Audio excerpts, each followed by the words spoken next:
ಸಹೋದರ ಸಹೋದರಿಯರಿಗೆ ನಿಮ್ಮ ಕರುಣೆಯನ್ನು ನೀಡಿ ಅವರು ದೈಹಿಕ, ಮಾನಸಿಕ ಹಾಗೂ ಆತ್ಮಿಕ ರೋಗದಿಂದ ಬಿಡುಗಡೆ ಪಡೆಯುವಂತಾಗಲಿ.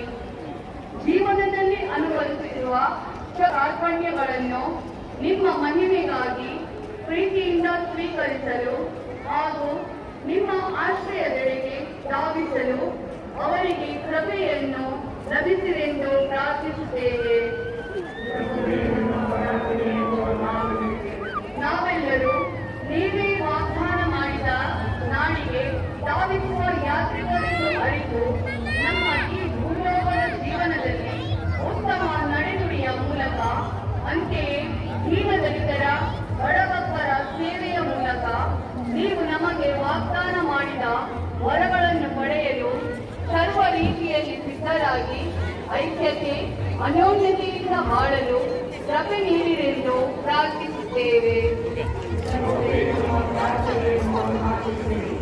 ನಾವೆಲ್ಲರೂ